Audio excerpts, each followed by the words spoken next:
365 대화를 위한 성경 통독 시간입니다. 9월 27일 271차입니다.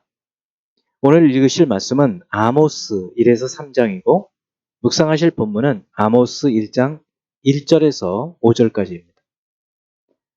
말씀의 개요입니다. 아모스는 거의 비슷한 시기 북이스라엘의 여로보암 2세와 남유다의 우시야 왕의 통치 시기, 경제적으로 최고의 번영 시기죠. 그 시기에 북이스라엘에서 사역한 호세아처럼 주로 북이스라엘에서 여호와 하나님의 심판을 선포한 남유다의 드고아의 목자였습니다.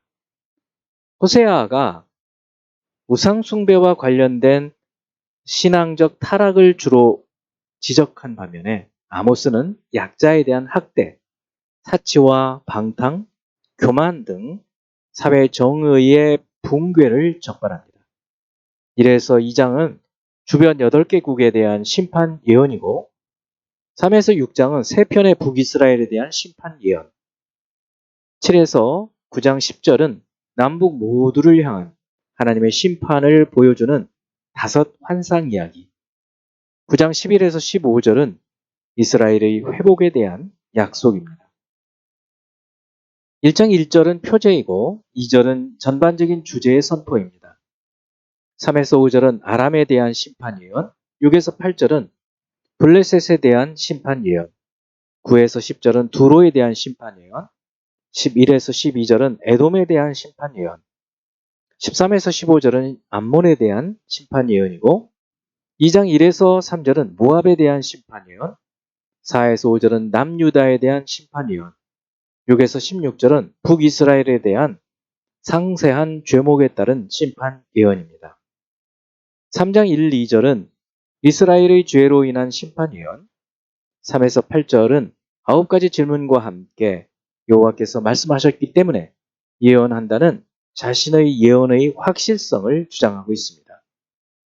9에서 12절은 이스라엘의 요란함과 학대 때문에 사면의 대적으로부터 사면의 대적에게 로부터 심판하리라 라는 말씀이고 13에서 15절은 이스라엘을 심판할 때 베델의 제단을 벌하고 궁전들을 무너뜨리겠다는 선언입니다. 이제 예수 그리스도를 닮아가고자 하는 우리의 목표를 향한 여행을 위해서 질문하고 대답하는 시간을 갖습니다. 첫 번째, 아모스 1장 1절. 유다 왕 우시야의 시대, 곧 이스라엘 왕 요아스의 아들 여로보암의 시대, 지진 전 2년에 드고아의 목자 중 아모스가 이스라엘에 대하여 이상으로 받은 말씀이라. 아모스의 시대와 아모스에 대해 알 수 있는 것은 무엇일까요? 그 시대는 남유다는 우시야 왕, 북이스라엘은 여로보암 2세가 통치하고 있었을 때, 즉 두 나라가 모두 경제적으로는 성장하고 강성했지만 영적으로는 타락하던 시절에 큰 지진이 일어나기 2년 전에 회개를 촉구하는 목적, 그런 기회로 남유다 남쪽 한 16km 정도에 있는 두고아 출신의 목자 아모스가 전한 말씀입니다. 두 번째, 1장 11에서 12절. 여호와께서 이와 같이 말씀하시되 에돔의 서너 가지 죄로 말미암아 내가 그 벌을 돌이키지 아니하리니 이는 그가 칼로 그의 형제를 쫓아가며 긍휼을 버리며 항상 맹렬히 화를 내며 분을 끝없이 품었음이라. 내가 대만에 불을 보내리니 보스라의 궁궐들을 사르리라. 자, 1, 2장에 언급된 8개 나라에 대한 심판의 어떤 일정한 패턴이 무엇일까요? 첫 번째, 여호와께서 말씀하시되라는 말씀 전하는 어떤 형식에서 유사성이 있습니다. 두 번째, 서너 가지 죄악으로 말미암아라고 하면서 죄악을 지적하고요. 세 번째, 어디에게 불을 내릴 것이다 라는 형벌 선언이 이 세 가지 어떤 패턴으로 8개 나라를 심판하시겠다는 예언의 말씀입니다. 세 번째, 2장 6절. 여호와께서 이와 같이 말씀하시되 이스라엘의 서너 가지 죄로 말미암아 내가 그 벌을 돌이키지 아니하리니 이는 그들이 은을 받고 의인을 팔며 신 한 켤레를 받고 가난한 자를 팔며. 이 북이스라엘의 죄를 지적하는 분량이 다른 7나라 전체가 20절인데 뒤에서 11절이라는 많은 분량을 사용한 것도 맨 마지막에 이 북이스라엘의 죄를 지적하는 심판을 말씀하는 그 이유는 무엇일까요? 결국 하나님의 심판의 궁극적인 대상이 북이스라엘이라는 것을 드러내기 위해서입니다. 또 북이스라엘과 관계가 제일 먼 아람, 블레셋, 두로부터 시작해서 가장 가까운 나라인 에돔, 암몬, 모압 그리고 유다를 언급하면서 당사자인 북이스라엘을 맨 마지막에 언급할 때 아마 그들은 숨이 멎을 것 같은 두려움을 느꼈을 것입니다. 네 번째, 두 사람이 뜻이 같지 않은데 어찌 동행하겠으며? 이 3절부터 8절까지 모두 9개의 질문이 나오는데요. 무엇을 말하기 위한 것일까요? 아모스가 하나님 말씀을 전할 수밖에 없음을 강조하는 내용이죠. 여기서 두 사람은 하나님과 아모스, 부르짖는 사자는 하나님을, 움킨 것은 아모스, 덫은 하나님, 새는 아모스, 나팔은 하나님의 심판의 메시지, 두려워하는 백성은 아모스 같은 선지자.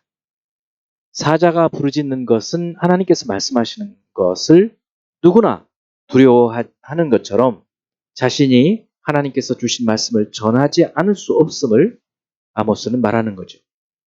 아모스 자신은 하나님의 심판 경고의 메시지를 전하는 자라는 것을 9번에 걸친 질문으로 입증하고 있다고 볼 수 있습니다.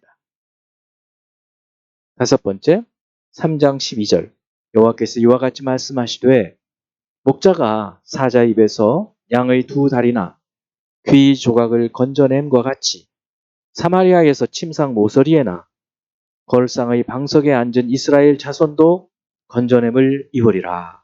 자, 이 말씀이 의미하는 것은 무엇일까요?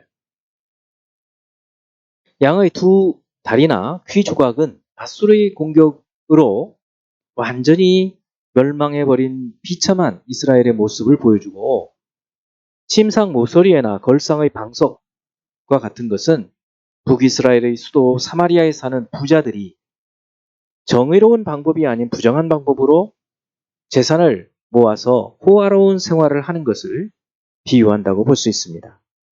여호와께서 이와 같이 말씀하시되 목자가 사자 입에서 양의 두 다리나 귀 조각을 건져냄과 같이 사마리아에서 침상 모서리에나 걸상의 방석에 앉은 이스라엘도 건져냄을 입으리라. 이제 한 구절의 말씀을 묵상하며 교훈으로 삼고 기도하는 시간을 갖습니다. 3장 7절 주 여호와께서는 자기의 비밀을 그 종 선지자들에게 보이지 아니하시고는 결코 행하심이 없으시리라. 하나님께서는 하나님 택한 백성들을 징계하실 때 반드시 미리 먼저 예언을 통해서 예고를 하십니다. 돌이키도록. 갑자기 징계를 하시는 것이 아니라는 말씀입니다. 그러므로 우리는 징계의 말씀, 예고의 말씀을, 예언의 말씀을 들을 때 성령을 통해서 이것이 나에게 주시는 말씀이라는 그런 깨달음을 받을 때 돌이켜야 됩니다. 그때가 바로 돌이킬 때입니다. 돌이키지 않으면 하나님의 징계 아래서 고통을 당하게 되는 것입니다. 기도하는 시간을 갖습니다. 하나님 아버지께서 말씀을 통해서 우리에게 경고하실 때 우리의 죄를 회개하고 주께서 우리에게 돌이키기를 원하시는 기회를 주실 때 그 기회를 잡을 수 있게 하시고 바로 그때 우리가 돌이킬 때 하나님께서는 우리에게 복 주시는 것을 확신하고 세상과 죄를 사랑하지 않고 그것을 벗어나서 살아갈 수 있는 저희들이 되도록 주여 도와주시옵소서. 예수 그리스도 이름으로 기도합니다. 아멘.